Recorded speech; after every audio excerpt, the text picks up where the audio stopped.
नमस्कार। GK GS मंथन channel में आपका स्वागत है। आज इस स्पेशल वीडियो में भारतीय संविधान से संबंधित करंट टॉपिक, जो आज का करंट टॉपिक है कि दक्षिण भारत के राज्य तमिलनाडु ने स्वायत्तता की मांग के लिए, तमिलनाडु को स्वायत्त शक्ति प्रदान करने के लिए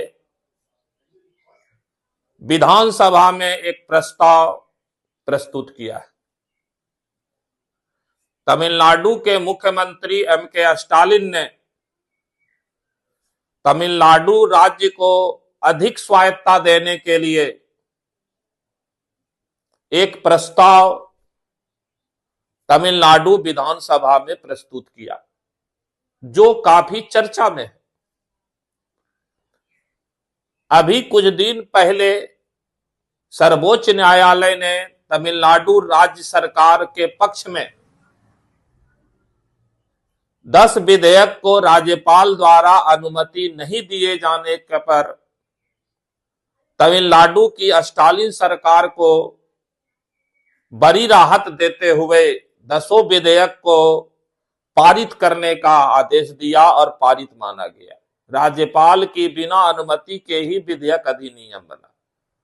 राज्यपाल भर से तमिलनाडु की स्टालिन सरकार के बीच लगातार विवाद चल ही रहा है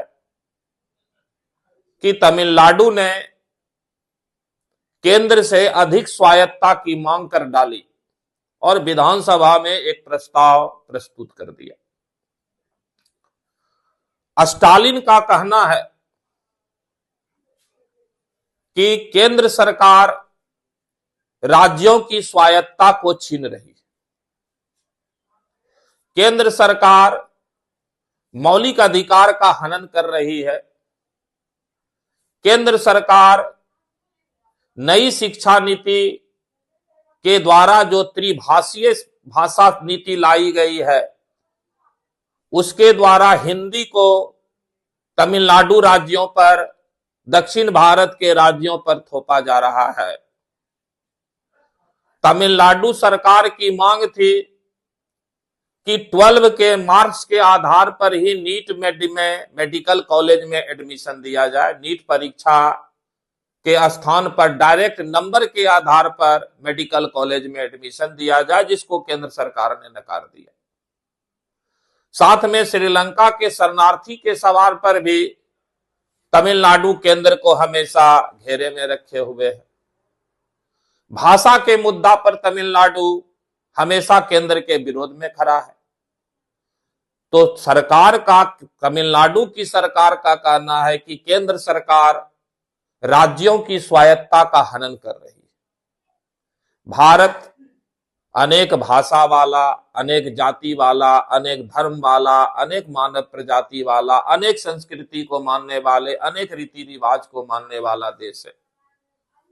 और हर राज्य को यह स्वायत्तता होनी चाहिए कि हमारे लिए जो उचित है, हमारे राज्य के विकास के लिए जो उचित है, वो शक्तियां हमको दिया जाए, उस कार्य को करने की पूरी स्वायत्तता हमको प्रदान किया जाए।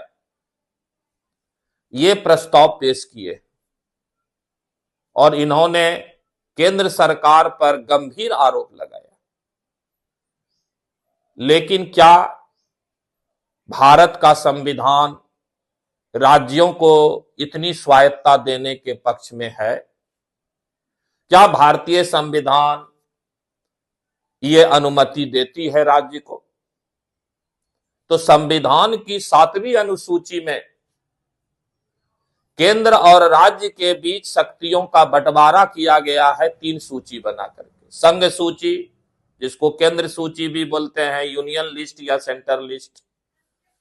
दूसरा राज्य सूची, स्टेट लिस्ट।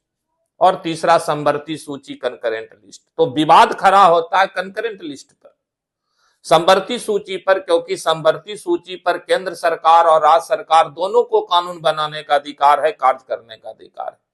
लेकिन अगर दोनों के कानून में विवाद हो तो केंद्र का कानून लागू होगा। इस पर राज्य की आपत्ति रही और राज्य की आपत्ति ऑल इंडिया सर्विस को लेकर के भी रही है। राज्य की आपत्ति राज्यपाल की नियुक्ति की प्रक्रिया को लेकर भी हुई है और ये सभी राज्य के स्वायत्ता में हस्तक्षेप माना जाता है, केंद्र का नियंत्रण माना जाता है। लेकिन देखना यह है कि संविधान निर्माता और संविधान भारत को एक मजबूत केंद्र देना चाहते थे। संघात्मक शासन व्यवस्था के तहत ही संविधान निर्माता संघ सरकार को अधिक शक्तिशाली बनाना चाहते थे, केंद्र को अधिक ताकतवर बनाना चाहते थे, ताकि एक शक्तिशाली केंद्र सरकार स्थापित हो सके और राज्यों को संवैधानिक नियंत्रण के दायरे में रखा जा सके, राज्यों को मनमानी करने की छूट से रोका जा सके, राज्यों के को स्वतंत्र होने की भावना को रोका जा सके। लेकिन स्टालिन सरकार का यह कदम संघीय ढांचा को कमजोर करने वाला है। अब प्रश्न उठता है कि स्टालिन की सरकार ने इसी समय ये कार्य क्यों किया।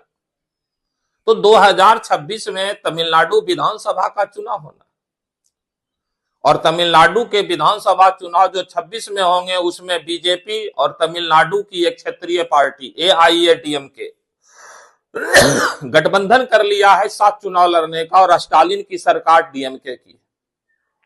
तो यह एक चुनावी भावना मुद्दा है। ये तमिलनाडु के लोगों को के दिल से खेलने का मामला है। तमिलनाडु के लोगों की भावना को उछाल करके तमिलनाडु के लोगों की भावना को उछाल करके तमिलनाडु के लोगों की समर्थन को चुनाव में भुनाना है। और ये तमिलनाडु राज्य की सरकार के द्वारा स्वायत्तता की मांग को उठाना और प्रस्तुत करना प्रस्ताव, ये भारत में कोई पहली घटना नहीं। इसके पहले जम्मू कश्मीर में फारूक अब्दुल्ला की सरकार ने भी ऐसा ही एक देशद्रोही कदम उठाया था जो कि देश के लिए काफी घातक था और जम्मू कश्मीर ऐसा देखा भी आतंकवाद के आग में जला। इसी राह पर तमिलनाडु की भी सरकार चल रही है स्टालिन की, जो क्षेत्रवाद, भाषावाद, संप्रदायवाद, जातिवाद, ये संघीय ढांचा को निश्चित रूप से कमजोर करेगा और ऐसी किसी भी स्वायत्तता की मांग संतुलित होना चाहिए। केंद्र और राज्य की शक्तियों को संतुलित होना चाहिए। केंद्र राज्य संबंध मित्रतापूर्ण होनी चाहिए और इसके लिए संविधान लागू होने के बाद अनेक आयोग भी गठित किया गया था, चाहे राजमन्नार समिति हो, सरकारिया आयोग हो, पुंछी आयोग हो, संविधान समीक्षा आयोग हो वेंकट चलैया का। सभी ने केंद्र और राज्य के बीच शक्ति के संतुलन पर बल दिया, संघीय ढांचा मजबूत रहे उसके ऊपर बल दिया। निश्चित रूप से तमिलनाडु की सरकार स्टालिन का ये कदम 2026 में होने वाले चुनाव के लिए अपनी मजबूत स्थिति को बनाने के लिए उठाया गया है। ये कदम संघीय ढांचा के विपरीत है, मजबूत केंद्र को कमजोर करने के लिए है, देश की एकता और अखंडता के लिए खतरनाक साबित होगा। आज इस स्पेशल वीडियो में इतना ही। जय हिंद, जय भारत, नमस्कार।